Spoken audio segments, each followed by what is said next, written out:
Hi hello नमस्कार, मी कोमल. तुमच्या सर्वांचं माझ्या नवीन एका व्लॉगमध्ये अगदी मनापासून स्वागत आहे. तर झालं असं, गावाकडचे सगळे व्लॉग शूट केले आहेत, पण अपलोड करायला थोडा लेटच झाला. आज होती सुगडाची पूजा, त्याच्यासाठी अशी सर्व तयारी केली होती. सर्वप्रथम देवपूजा करून घेतली. त्याच्यानंतर मम्मीने सर्व आणून दिलं सामान. एका ब्लाऊज पीसवरती असे सर्व सुगड मांडले होते, जे की प्रत्येकाच्या तिकडे वेगवेगळं नाव असतं. कोणी याला कुंभाराची मटकी पण म्हणतात, कोणी सुगड पण म्हणतात. अशा पद्धतीने एक एक करून मी सर्व मांडून घेतली.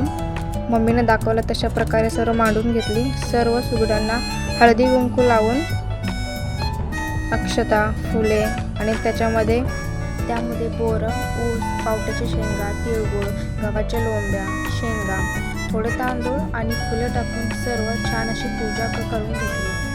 त्यानंतर आईने पोळ्यांचं नैवेद्य केलं होतं. कोणताही सण असेल तर पोळ्यांचं नैवेद्य पुरणपोळीशिवाय सण आहे असं वाटतच नाही. त्याच्यानंतर छान असं मी नैवेद्य दाखवून घेतला. त्याच्यानंतर सर्व पूजा झाली. देवबत्ती करून सर्व पूजा करून घेतली. छान अशी माझी सकाळी सर्व सुगडाची पूजा करून झाली होती. त्याच्यानंतर दुपारीही मंदिरामध्ये जायचं होतं. त्याच्यामधले 2 सुगड घेऊन मंदिरामध्ये हळदी कुंकवासाठी घेऊन जातात. तुमच्याकडे कशी प्रथा आहे ही मला कमेंटमध्ये नक्की सांगा. त्याच्यानंतर छान अशी पूजा करून घेतली.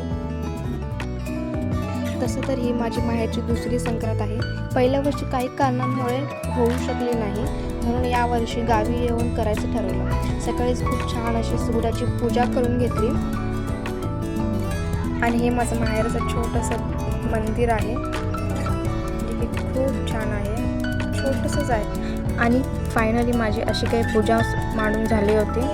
सर्व पूजा व्यवस्थित मांडून घेतली.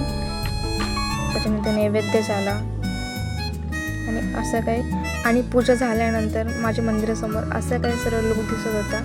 खूप छान वाटत होतं, मन प्रसन्न झालं होतं पूजा वगैरे करून. पहिल्यांदाच केल्यामुळे आनंद काही वेगळाच होता, आणि तेही माहेरचा. माहेरी आल्यानंतर काही वेगळाच आनंद असतो. तुम्हाला ही माझी छोटीशी पूजा कशी वाटली कमेंट बॉक्समध्ये नक्की सांगा मला.